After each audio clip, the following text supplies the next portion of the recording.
Continue చేద్దాం. ఇందులో భాగంగా సెకండ్ ఇష్యూ ఆంధ్రప్రదేశ్ పాలిటిక్స్ గురించి. ఆంధ్రప్రదేశ్లో ప్రభుత్వాధికారులు కూటమిలో ఉన్న ఎమ్మెల్యేలకు మంత్రులకు అస్సలు కోఆపరేట్ చేయట్లేదంట. సాక్షాత్తు Nadendla Manohar, TDP senior MLA Varadarajula Reddy లాంటి వాళ్ళు బయటకు వచ్చి పబ్లిక్గా మీడియా ముందే చెప్పేస్తున్నారు, అధికారులను పట్టుకు తిట్టేస్తున్నారు, లంచాలు మెక్కేస్తున్నారని చెప్తున్నారు. వీళ్ళు ఒక్కళ్ళేనా అంటే 30-40 మందికి పైగా ఎమ్మెల్యేలు కానీ మంత్రులు కానీ ఇదే అలిగేషన్స్తో ప్రభుత్వం ముందుకి, పార్టీ ముందుకి తీసుకొచ్చారు. అధికారులు మా మాట వినట్లేదు మహాప్రభో అని. ఎందుకు ఇలా జరుగుతుంది ఏపీలో? రాష్ట్ర అభివృద్ధి, ప్రజా సంక్షేమమే లక్ష్యంగా కూటమి సర్కార్ ప్రణాళికలకు పదును పెడుతుంది. ప్రభుత్వానికి, ప్రజలకు వారధిగా అధికారులు, ఉద్యోగులు బాధ్యతాయుతంగా పనిచేయాలని సీఎం చంద్రబాబు పదే పదే అప్పీల్ చేశారు. బాగా పనిచేసే వాళ్ళను అభినందించారు. వాళ్లను స్ఫూర్తిగా తీసుకుని మిగతా వాళ్ళు ఇంప్రూవ్ కావాలని సూచించారు. ఛాన్స్ ఇచ్చినా మారకపోతే మాత్రం కఠిన చర్యలు తప్పవని స్మూత్ వార్నింగ్ ఇచ్చారు. మరి మార్పు వచ్చిందా?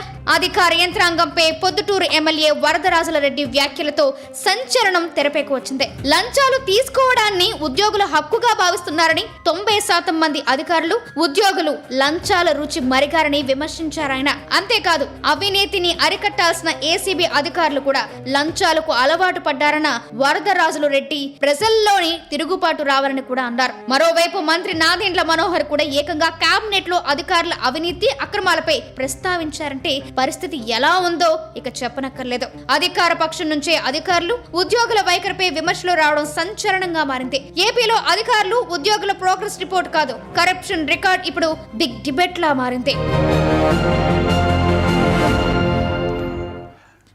ఎస్, అది కదా చంద్రబాబు లాంటి ఒక విజనరీ లీడర్ అని అంటూ ఉంటారు ఆయన్ని.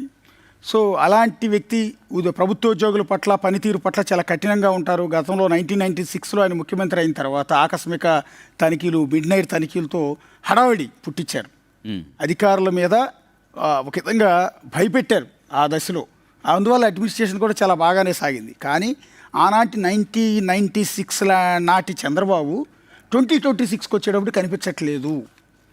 ఎందుకు అంటే ప్రభుత్వ అధికారులు లేదా ప్రభుత్వ ఉద్యోగులతో పెట్టుకుంటే అది నెక్స్ట్ ఎన్నికల్లో ఆ ప్రభావం గట్టిగా చూపిస్తుంది. వాళ్ళందరూ కూడా ఎదురు దెబ్బేసేస్తున్నారు, దానివల్లే ఓడిపోతున్నాను అనేది భావన ఒకవేళ చంద్రబాబులో ఏమైనా వచ్చిందా? ఎందుకంటే 2004లో కూడా ప్రభుత్వ ఉద్యోగులు దెబ్బ కొట్టడం వల్లే ఓడిపోయాననేది టీడీపీ వర్గాల్లో ఇప్పటికీ ఉంది. అలాగే 2014-19 మధ్య కూడా ప్రభుత్వ ఉద్యోగులతో గట్టిగా పనిచేయించబట్టే 2019 ఎన్నికల్లో దెబ్బకొట్టారు అనేది ఇంకొక ఈక్వేషన్. వీటన్నిటి నేపథ్యంలోనే చంద్రబాబు ఏమైనా వెనక్కి తగ్గుతున్నారా ప్రభుత్వ ఉద్యోగుల పట్ల? నాడు ఉన్నంత కఠినంగా ఆ మధ్య చెప్పారు చంద్రబాబు, మళ్ళీ చంద్రబాబు 2.0 చూస్తారు, 1996 నాటి చంద్రబాబు చూస్తారు అని. కానీ ఇంతవరకు ఆ రకమైన సీరియస్నెస్ ఎక్కడ కనిపించకపోవటం వల్లే ఇప్పుడు ప్రభుత్వాధికారులు పనిచేయటం మొదలుపెట్టారు. ప్రభుత్వాధికారుల్లో, సిబ్బందిలో అవినీతి పెరిగిపోవటం వల్లే ఈరోజు కూటమి ఎమ్మెల్యేలు, మంత్రులు ఇబ్బంది పడుతున్నారు అనేది ఒక చర్చ అయితే ఇక్కడ సాగుతుంది. దీని గురించి డిస్కషన్ చేద్దాం.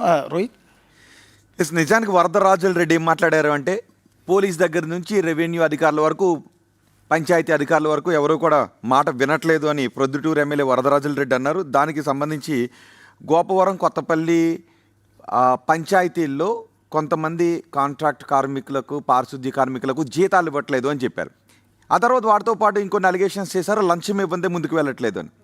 గతంలో నాదెండ్ల మనోహర్ కూడా ఏం చేశారు అంటే, ఆయన నియోజకవర్గంలో వస్తూ ఉన్నప్పుడు ఒక గాలివానకి చెట్లని విరిగి కాలువలో పడిపోతే వాటిని తొలగించమని అడిగారు. కానీ 48 గంటలు దాటిన వాటిని